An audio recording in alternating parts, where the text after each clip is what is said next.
hunduma keessaniin iyyuu maqaa gooftaa keenyaa fayyisaa keenya Yesuus Kiristoosiin nagaan isin gaafadha. Ani maqaan koo Maabiraatii Takkaalinyin jedhama.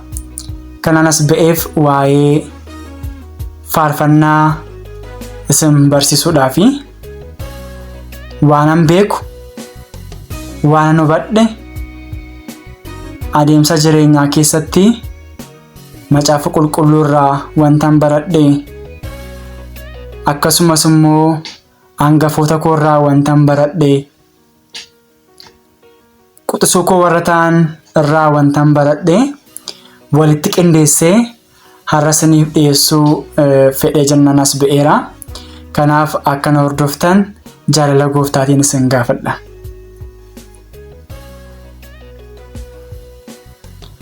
Barumsi faarfannaa kun itti fufiinsaan barumsa kennamudha. Barumsa dheeraadha. Haa ta'u iyyuu malee kutaa kutaadhaan qoqqoodee hamma danda'ametti isiniif dhiyeessuudhaaf nan yaala. Kanaaf kattaa miidiyaa subscribe gochuudhaan, like, share gochuudhaan akka miidiyaa kana hordoftan isin affeeraan gara barumsichaatti darbina. Seensa. Namoonni kennaa faarfannaa qaban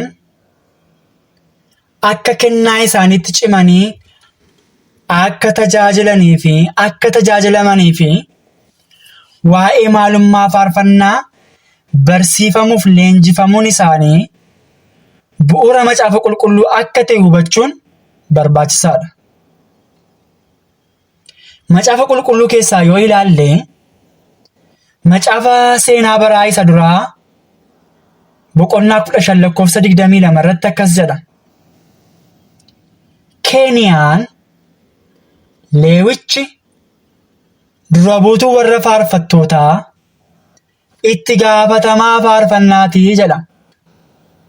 Inni itti beekaa waan ta'eefis faarfannaa in barsiisa ture jedha.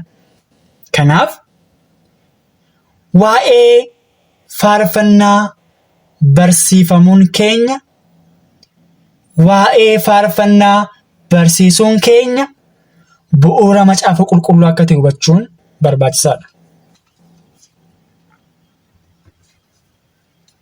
Darbees kutaa macaafa qulqulluu keessaa macaafa seenaa baraa isa duraa boqonnaa 25:1 irratti akkas jedha.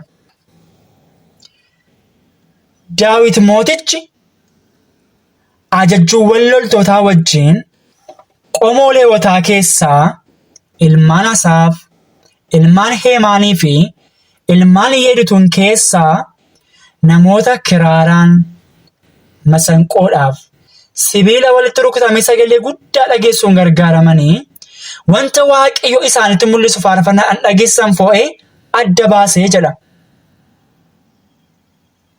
Kanarraa wanti nu hubannu kennaa faarfannaa warri qaban akka jarri fo'aman. Kennaa meeshaa muuziqaa taphachuu kan qaban akka fo'aman. Warri faarfatan kun, warri meeshaa muuziqaatiin tajaajilan kun wanta Waaqayyo isaanitti mul'ise akka tajaajilan, wanta Waaqayyo isaanitti mul'ise akka dhageessisan kutaan kun nu ibsa. Kanaaf waa'een faarfannaa bu'uura macaafa qulqulluuti jechuudha. Faarfannaan kennaa Waaqayyo namaaf kennu ta'uu isaati. Faarfannaan cal jedhamee kan faarfatamu utuu hin taane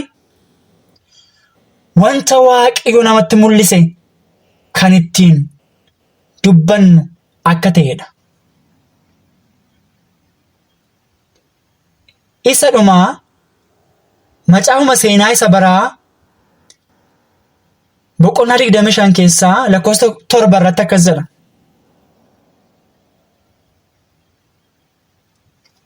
aantiidhuma isaanii wajjin waaqayyoon faarfachuu mi'a faarfannaatiin barsiifamanii qopheeffaman namoota 288 turanidha.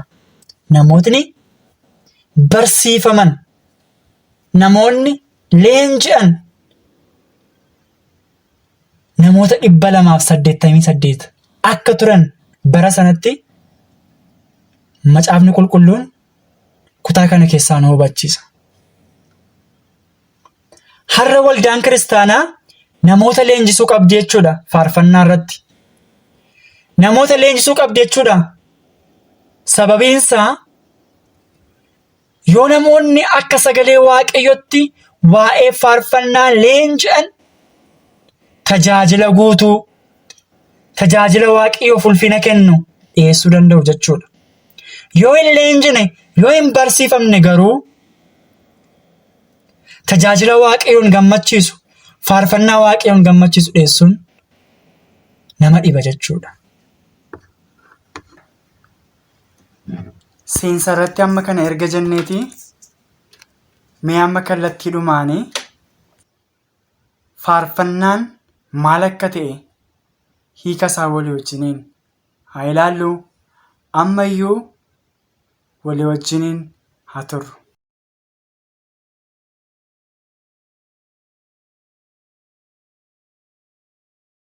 Faarfannaan maali? Faarfannaa jechuun walaloo fi yeedaloo miidhagaadhaan sagaleen waaqayyoo bu'uura ta'ee kennaa ittiin waaqayyoon waaqeffannudha.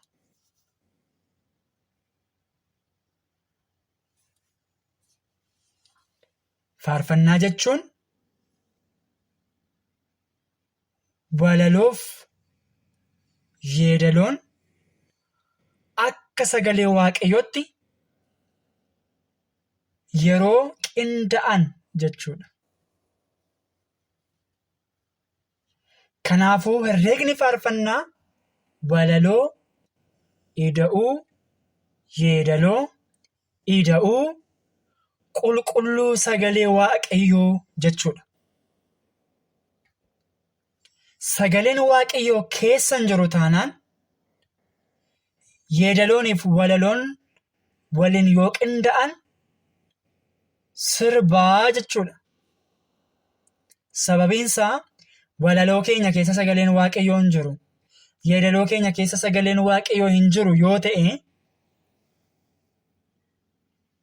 inni sirbaa jechuudha. Kanaaf wanti as keessatti hubatamu faarfannaan dubbii waaqayyoo keessatti barreeffamuu qaba, qophaa'uu qaba, faarfatamuu qaba. Faarfannaan dubbii waaqayyoo of keessaa hin qabne ulfina waaqayyoo calaqqisiisuu danda'a? Hin danda'u. Jechoota wal fakkaatoo walitti fidanii qindeessuun faarfannaan jechisiisu. Yeedaloo babbareedaa walitti qindeessanii dhiyeessuun faarfannaan jechisiisu. Faarfannaa kan jechisiisu inni guddaan bu'uura sagalee waaqayyoo qabaachuu isaati.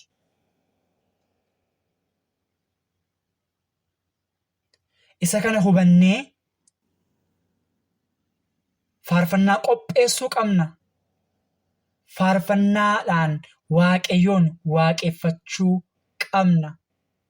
Inni biraan faarfannaan maali jennee yoo hiika itti kennine faarfannaan weedduu hafuuraati. Kutaa macaafa qulqulluu keessaa ergaa Phaawulos gara warra Efesoon ergee boqonnaa 5:19 irratti qooqa garagaraatiin, faarfannaa galataatiin, weedduu hafuuraatiinis wal harkaa fuudhaa garaa keessan keessatti faarfachaa galata gooftaa dhageessisaa jedha. Kanaaf faarfannaa weedduu hafuuraatii jechuudha.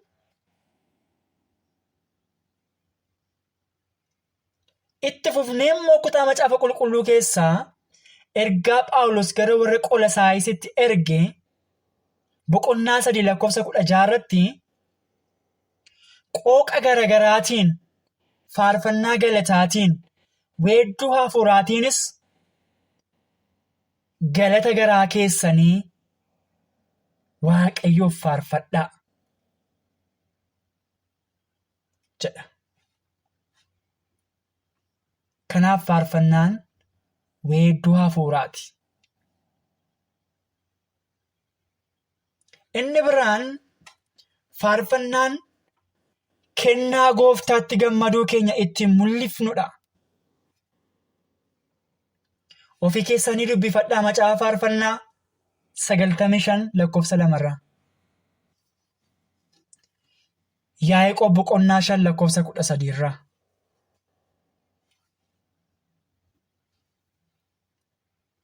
Inni biraan faarfannaan maali kan jedhu afuraffaan faarfannaan tajaajila dhuga ba'umsaaf dhimma baasudha.